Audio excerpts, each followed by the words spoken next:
प्रणव जी, माना जाता है कि नवरात्रि के वक्त ये काली शक्तियां भी काफी एक्टिव हो जाती है, तंत्र मंत्र काफी एक्टिवली किया जाता है, इस पर क्या विचार है? मुल्ला मौलाना बहुत सारे करते हैं, बहुत तंत्र मंत्र यानी उनके अलग तरीके से पूजा होती है। कोई तांत्रिक बनना चाहता है तो आप काल रात्रि का मंत्र सिद्ध करें। रक्त नामक नाम का एक राक्षस था, जहां उसका रक्त गिरता था तो वहां 100 राक्षस उत्पन्न होते थे। काल रात्रि माता ने अपना रूप धारण करके ऐसा वध किया कि जो राक्षस का खून गिर रहा था उसको कटोरे में उठ लिया और उसका पान कर गए। यानी रात को अंधेरे के समय पे अपने ऊपर से 7 बार घुमा करके और 7 बार घुमा करके और फिर घर में से 1 बार घुमा करके बाहर ले जा करके एक किसी बर्तन में पात्र में रख करके ढक करके और कहीं जमीन में दबा दीजिए। या देवी सर्वभूतेषु शक्ति रूपेणी संसता नमस्तस्यै नमस्तस्यै नमस्तस्यै नमो नमः।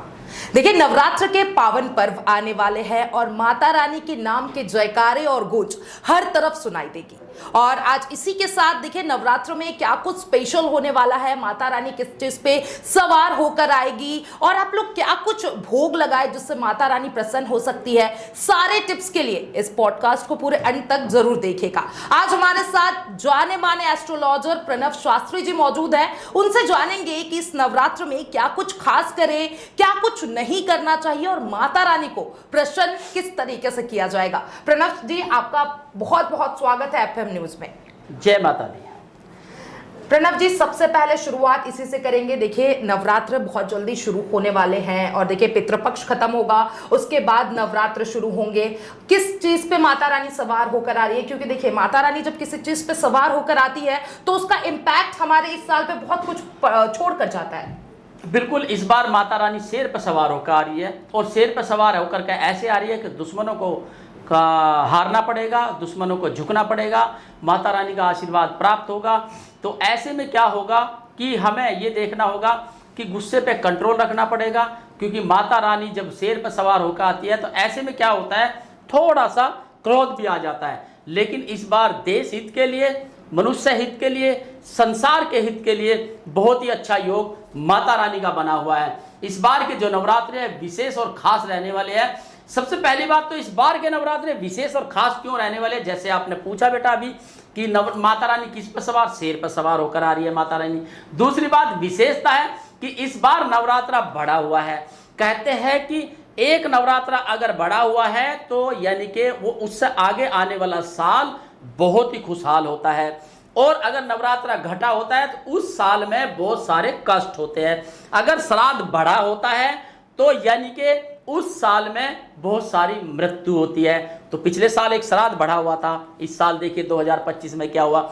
यानी इस साल लास्ट में जाते जाते नवरात्रा बढ़ा हुआ है, तो इसका ये महत्व मिलेगा कि 2026 बहुत अच्छा होने वाला है, यानी कि बहुत उन्नति होने वाली है, धन लाभ मिलेगा, लोगों का व्यापार चलेंगे, अच्छा होगा। जो राजनीति में 2025 में उथल पुथल हो रही है, 26 में कम होंगे जरूर, लेकिन कम होंगे। तो ऐसे में बहुत सारी चीजों में इस बार के नवरात्रे बहुत ही लाभ लेकर आए और बहुत संपूर्णता फल प्राप्त होगा प्रत्येक मनुष्य को, प्रत्येक जीव जंतु को, और इस संसार में सभी को लाभ प्राप्त होने वाला है। देखिए प्रणव जी, आपने तो खुश कर दिया मन, क्योंकि जो 2025 में हमने जितनी खबरें सुनी है सिर्फ नेगेटिविटी हमें मिली है, लेकिन आपने साफ तौर पे कहा कि 2026 काफी अच्छा रहने वाला है। सबसे इंपॉर्टेंट सवाल, किन किन राशियों पर इसका ज्यादा प्रभाव देखने को मिलेगा? बिल्कुल, देखिए क्या होता है कि जब राशियों की बात आती है, अभी हम राशियों की बात करेंगे, तो राशियों में क्या होता है, कई राशि ऐसी हैं जिनमें बहुत अच्छा लाभ प्राप्त होने वाला है। जैसे मेष राशि है, मेष राशि में बहुत अच्छा प्रभाव पड़ने वाला है। वृश्चिक राशि में बहुत अच्छा प्रभाव पड़ने वाला है। तुला और वृश्चिक राशि में बहुत अच्छा प्रभाव, कन्या और मिथुन को भी बहुत लाभ मिलेगा। इस बार मीन राशि में थोड़ा सा उथल पुथल रहेगा। कुंभ और मकर का भी बहुत अच्छा योग बन रहा है। 2026 बहुत अच्छा रहने वाला है। लेकिन कुछ राशि, कर्क राशि और जो मीन राशि है, इनमें थोड़ा सा स्वास्थ्य संबंधित थोड़ी परेशानी रह सकती है, इसलिए थोड़ा सा विशेष ध्यान रखना है। और जो हमारी मिथुन राशि है उसमें थोड़ा सा उथल पुथल रह सकता है। बाकी ओवरऑल बहुत ही अच्छा रहने वाला है 2026, क्योंकि ये हम नहीं कह रहे, ये सिर्फ माता रानी की वजह से हो रहा है। माता रानी का आशीर्वाद आपको प्राप्त होगा और माता रानी की वजह से आपको ये हर हाल में लाभ मिलेगा। आप देखना कि 2026 2025 से बेटर रहेगा, अच्छा रहेगा। आपने देखा 2025 में कितने उथल पुथल हुए, कितने, मैंने 2024 में ही घोषणा कर दी थी 2025 की कि ऐसा उथल पुथल होने वाला है। अब 2026 में बहुत कुछ अच्छा होने वाला। मैं ये तो नहीं कहूंगा कि पूरा बदल जाएगा, बहुत ज्यादा ही अच्छा हो जाएगा, लेकिन जो 2025 में उस घटना से कम रहेगा और ठीक रहेगा, 2026 बहुत अच्छा रहने वाला है। देखिए, कुछ राशियों पे तो इसका इम्पैक्ट पड़ेगा, और सबसे पहले आपने जो कहा हमें कि ये बढ़कर आया है, हम जानना चाहेंगे कौन सा दिन बढ़कर आया है, उसका क्या संकेत है, क्या महत्व है? इस बार जो नवरात्र है, इस बार पूरे नवरात्र 10 है, यानी 9 की बजाय 10 नवरात्र है। एक नवरात्रा बढ़ा है, यानी हमारे 22 सितंबर से शुरू होकर 2 अक्टूबर तक पूरे समाप्त होने, दशहरा 2 अक्टूबर का है। तो ऐसे में क्या हुआ कि चंद्र घंटा का जो नवरात्रा है वह बढ़ा हुआ। चंद्र घंटा की पूजा 2 दिन होगी, लगातार 2 दिन चलेगी, तीसरा नवरात्रा 2 दिन चलेगा। यानी चंद्र घंटा का मतलब होता है जो देश में असुर पैदा हुए हैं उनका विनाश होना, जो झूठ थपान और फरेबी से ठग करते हैं उनका विनाश होना, यानी चंद्र घंटा माता उनको अपने आप सबक देगी। इस बार अष्टमी नवमी एक साथ नहीं है, अलग अलग है, लेकिन चंद्र घंटा का जो नवरात्रा, तीसरा नवरात्रा, यानी कि 2 पूजन करने पड़ेंगे आपको और बहुत ही अच्छा रहेगा। घर में सुख समृद्धि आएगी, धन लाभ आएगा, और जो हमारा माइंड में उथल पुथल चलता है उसमें शांति मिलेगी, और जो हमारे बच्चे पढ़ लिख रहे हैं उनको सफलता मिलेगी। बस थोड़ा सा ध्यान रहे, थोड़ा सा क्या हो सकता है कि मन में उतार चढ़ाव जरूर चल सकता है, लेकिन बहुत ही अच्छा योग बना हुआ, माता रानी का संपूर्ण लाभ प्राप्त होगा, संपूर्ण आशीर्वाद मिलेगा इस बार। क्योंकि माता रानी के नवरात्रे जब बड़े होते हैं तो समझ लीजिए खुशी की बात होने वाली है। कुछ न कुछ, कोई न कोई राशि पर, हर राशियों पर भी लाभ मिलेगा, प्रत्येक जीव जंतु को भी लाभ मिलेगा। आपने देखा होगा कि 2025 में बहुत सारी महामारी, बहुत सारी बीमारियां, हाईजैक, प्लेन टकरा जाना, प्लेन गिर जाना, मृत्यु हो जाना, सुनामी आ जाना, भूकंप आ जाना, युद्ध हो जाना, 6 देशों के युद्ध चले हैं, 2 के करके 6 देशों के युद्ध चले। तो ऐसे में क्या हो रहा है कि इस बार के जो नवरात्रे हैं वो खुशी की लहर लेकर आ रहे और बहुत अच्छा लाभ प्राप्त होगा। आप देखना 2026 सभी लोगों के लिए बहुत ही लाभ देने वाला है। प्रणव जी, लाभ की बात कर रहे हैं, आपने कई एस्ट्रोलॉजर्स के भविष्यवाणी भी सुनी होगी जिनमें उन्होंने कहा था कि प्रधानमंत्री मोदी 26 तक नहीं चल पाएंगे। आप भी जाने माने एस्ट्रोलॉजर है, आपकी इस पर क्या राय है? देखिए क्या होता है, प्रधानमंत्री जी की जो कुंडली है, देश के भावी प्रधानमंत्री जी की कुंडली मजबूत है, उनकी 2029 तक की स्थिति है। मैं ये तो नहीं कह सकता कि वो प्रधानमंत्री पद पर बने रहेंगे, उतार चढ़ाव हो सकता है, मैं 100% श्योर नहीं कर सकता, क्योंकि कुंडली में मंगल की युति बहुत मजबूत है देश के भावी प्रधानमंत्री की, और उनकी वाणी भी बहुत मजबूत है, अपनी बातों के बहुत पक्के हैं, जो कहते हैं करते हैं और बहुत अच्छे तरीके से कर रहे हैं। और ज्योतिष के अनुसार की बात करें, देखिए 2026 में राजनीति में तो थोड़ा सा उथल पुथल हो सकता है। मैं ये नहीं कहूँगा कि देश के भावी प्रधानमंत्री कुर्सी में उथल पुथल होगा, लेकिन कुछ भी हो सकता है, ऐसे ग्रह है 2026 में। लेकिन हाँ, जो देश में या युद्ध चल रहे हैं या युद्ध जैसी स्थिति है वे शांत होंगे, लेकिन कुर्सी तो बहुत उथल पुथल होगी 2026 में, ये तो फिक्स है। किस किस की होगी ये नहीं पता, पर हाँ अच्छे अच्छे नेताओं की कुर्सी चेंज होने वाली है 2026 में। क्योंकि जो मैंने कहा ना, मीन और कर्क में उथल पुथल होने वाला है, और वे गुरु के होते हैं, और गुरु के कारक, सूर्य के कारक से ही हम राजनेता बनते हैं। तो ऐसे में देखिए उथल पुथल हो भी सकता है। आई एम नॉट श्योर 100%, मैं आपको कहूँगी जी 100% ये बात सत्य है, लेकिन हाँ हो कुछ भी सकता है। परिवर्तन योग भी है, ऐसा हो सकता है कि 2029 तक बने रहे, लेकिन साथ साथ ही पद कोई और हो जाए, जैसे मान लीजिए कि प्रधानमंत्री कुर्सी छूट जाए तो राष्ट्रपति बन जाए, या कुछ ऐसा हो सकता है। परिवर्तन योग तो है, लेकिन मैं उसे ये नहीं कहूंगा कितने प्रबल है। और देश के भावी प्रधानमंत्री तो वैसी पूजा पाठ में रहते हैं, हो सकता है ग्रह की पूजा करें तो शांति भी हो सकती है, ऐसा भी उस आंकड़े से भी हम देख सकते हैं। लेकिन परिवर्तन योग है, कुछ भी हो सकता है, उसमें हम नहीं कह सकते। पर हाँ, परिवर्तन योग 2025 और 26 और 27 में राजनीतिक गलियारों में काफ़ी परिवर्तन योग आएगा। चलिए फिर से हम नवरात्र पे आ जाते हैं। देखिए, नवरात्र में अष्टमी का काफी महत्व होता है। कहा जाता है कि अगर अष्टमी के दिन आप फास्ट कर लेते हो, उपवास कर लेते हो, तो आपको 9 दिन का फल प्राप्ति हो जाता है। इस पर आप क्या कहना चाहेंगे? बिल्कुल ये बात ठीक है, लेकिन मैं इस चीज़ को नित्य करता हूँ। कारण क्या होता है, देखिए जो चीज़ विधि विधान से होती है, अगर मैं कहूँ कि आप 28 दिन नौकरी पे ना जाओ और 2 दिन नौकरी पे चले जाए तो क्या आपको पूरे महीने की तनख्वाह मिल जाएगी? नहीं मिलेगी। मैं और अलग तरीके से थिंकिंग रखता हूँ, लेकिन हाँ ये जरूर कहूँगा कि जो लोग असमर्थ है, असमर्थ का मतलब बुजुर्ग है, बच्चे हैं, भावना है करने की, नहीं कर पाते, तो वह लास्ट के 2 नवरात्रे कर सकते हैं, उनके लिए मान्य है। कहते हैं हमारे देश में नहीं पूरे वर्ल्ड में कि बच्चों और महिला और बीमार इंसान के लिए छूट दी गई है, तो देवी देवताओं ने भी छूट दी है, उनको सब माफ़ है, वह कर सकते हैं। लेकिन जो ठीक ठाक है, अगर व्रत रखना चाहता है तो संपूर्ण व्रत रखे तो लाभ मिलेगा आपको। और व्रत रखने का बहुत ही अच्छा तरीका होता है कि खाना कम खाए, अपने हिस्से का भोजन किसी को दान करे तो लाभ मिलेगा। और जैसे अभी आपने कहा अष्टमी का व्रत रख ले, खाली रख सकते हैं, मैं इसके लिए डिनाई नहीं कर रहा हूँ, क्योंकि हमारे सनातन धर्म में बहुत सारी चीज़ों का बहुत आसान तरीका निकाला गया। वैसे तो देखिए हम मनुष्य हैं, हम मनुष्य क्या करते हैं, सीधा रास्ता खोजते हैं, हम टेढ़े रास्ते पर नहीं चलना चाहते।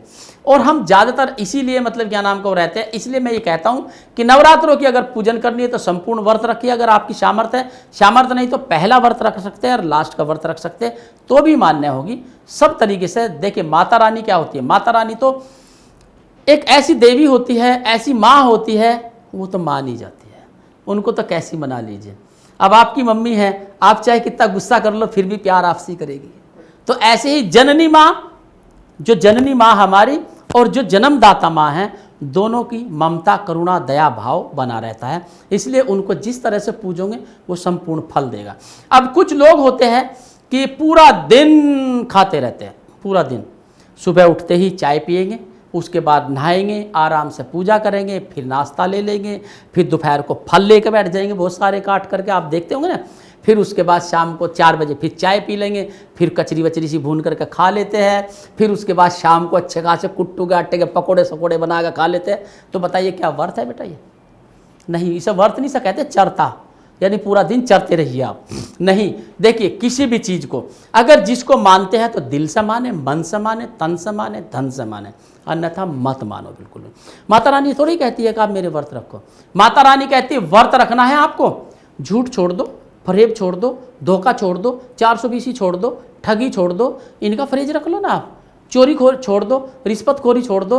अगर इनको भी छोड़ते हो तो मेरा व्रत तब भी माना जाता है। अगर ये संकल्प ले लो नवरात्रों में कि आप धोखा नहीं करेंगे, आप चीटिंग नहीं करेंगे, आप धोखा करके किसी का पैसा नहीं ठगेंगे, या रिश्वत नहीं लोगे, या कालाबाजारी नहीं करोगे, तो माता रानी तब भी आपको संपूर्ण फल देगी। बेशक व्रत मत रखना, संकल्प ले लेना पर पहले दिन नवरात्रों में, और उसके बाद देखना आपको लाभ ना मिला तो बोलना। देखिए पंडित जी, प्रणव जी, सबसे पहले बताइए कि माता रानी का आगमन किस तरीके से कराया जाए, कलश स्थापना किस तरीके से कराई जाए? बिल्कुल, देखिए जब हम माता रानी की पूजा करते हैं सबसे पहले तो भाव होने चाहिए। भाव के साथ साथ हमें इस चीज़ का ध्यान रखना चाहिए कि हम उनकी पूजा और कलश स्थापना कैसे करें। कहते हैं जब हम अच्छे भाव से हर कार्य करते हैं तो आपको सफलता जरूर मिलेगी। अब बात कर रहे हैं कलश स्थापना की। कलश स्थापना हमें कैसे करनी चाहिए? हमें एक चौकी बिछानी है, पहले चौकी बिछा करके उस पर लाल कपड़ा बिछाना है। लाल कपड़ा बिछा करके फिर हमें उनके ऊपर गंगा जल डालना है। गंगा जल डालने के बाद फिर हमें अक्षत में, चावल में यानी कि पुष्प मिलाना है और थोड़ी सी रोली मिलानी है। फिर हमें 3 जगह चौकी पर रख देनी है।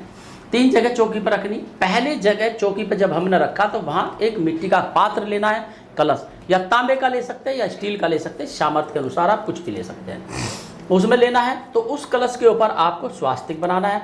स्वास्तिक बनाने के बाद कलावे से उसको बांधना है, 3 बार कलावे से लपेट कर बांधना है। उसके बाद उस कलश को गंगा जल डाल करके स्थापित कर देना है, उसमें जल भर देना है। भरने के बाद आपको 21 अशोक के पत्ते कलश के अंदर डाल देने हैं। डालने के बाद आपको एक नारियल लेना है। नारियल के साथ में आपको एक लाल कपड़ा लेना है। लाल कपड़े में एक सुपारी, 2 इलायची और आपको 2 लौंग और 2 रुपये यानी एक के 2 सिक्के, वो उन सब को बांध करके आपको तैयार कर लेना। उसके बाद जो आपने अशोक के पत्ते या आम के पत्ते रखे, अगर नहीं मिलते तो पान के पत्ते 5 रख सकते हैं। वो रखने के बाद कलश की स्थापना वहाँ करेंगे। कलश की स्थापना होने के बाद आपको क्या करना, फिर माता रानी को उठाना है। या तो आप नहीं ले आए, उनको गंगा जल से नहला धुला करके अच्छे से वस्त्र पहना करके, या जो मंदिर में आपके रखे उनको भी गंगा जल से नहला करके वस्त्र पहना करके, और लाल रंग के वस्त्र पहनाइए आप।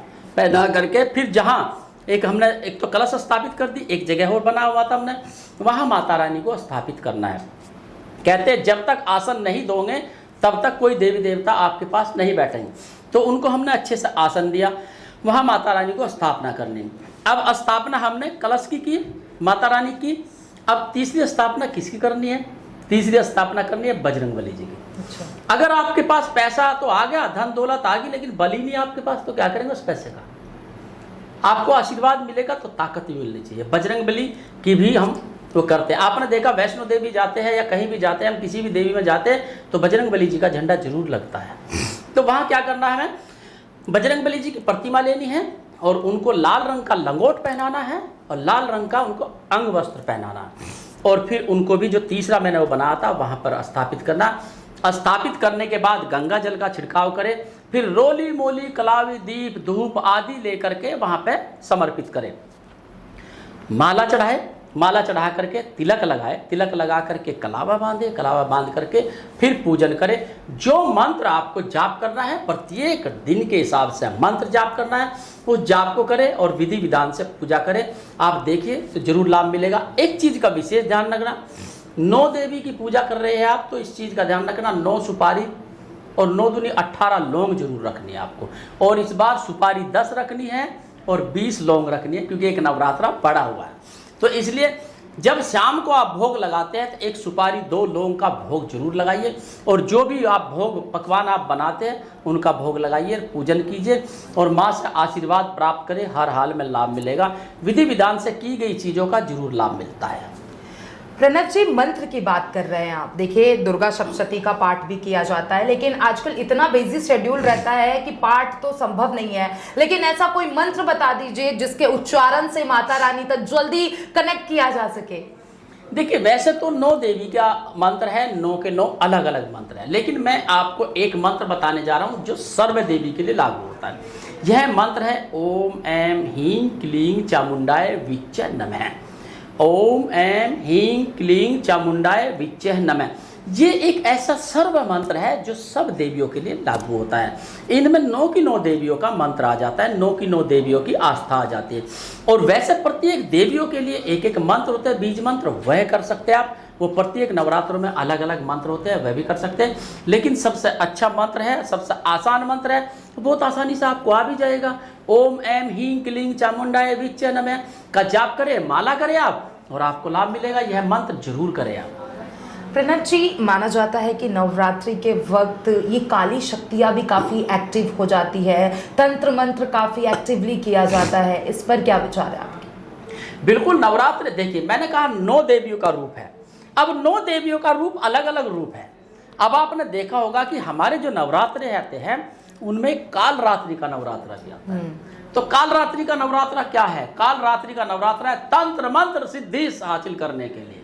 उस दिन अगर आप चाहेंगे, उस दिन उस रात को कोई तांत्रिक बनना चाहता है तो आप काल रात्रि का मंत्र सिद्ध करें। उस दिन पूरी रात काल रात्रि की पूजन करें और पूजन करते समय काले तिल का प्रयोग करें, काले उड़द का प्रयोग करें और हवन यज्ञ करें उस दिन रात को, तो आपको तांत्रिक सिद्धियां प्राप्त होगी। मैं ये नहीं कहता कि वो तांत्रिक सिद्धियां गलत के लिए प्रयोग करें, आप उसको आप चाहे तो सिद्धि को अच्छे के लिए प्रयोग कर सकते हैं।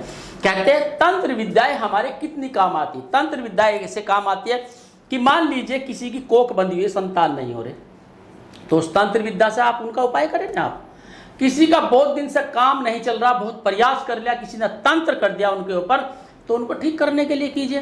कहते हैं 2 चीज होती है, हमेशा ध्यान रखना, अच्छा और बुरा, दिन और रात, सुबह और शाम, जमी और आसमां, अमीरी और गरीबी, पति और पत्नी, भाई और बहन, दिन और रात। तो ये रिश्ते क्या बने? हमारे जोड़े से चलते हैं। इसीलिए आत्मा तो परमात्मा और परमात्मा तो प्रेतात्मा। तो इसलिए बेटा हर चीज है, ऐसा नहीं है। तंत्र मंत्र आत्मा सब कुछ है, सिद्धि भी है, सब कुछ है, लेकिन उनका प्रयोग करने का अलग तल। मान ली काल रात्रि जी है, काल रात्रि का आपको पता है क्यों पूजन की जाती है?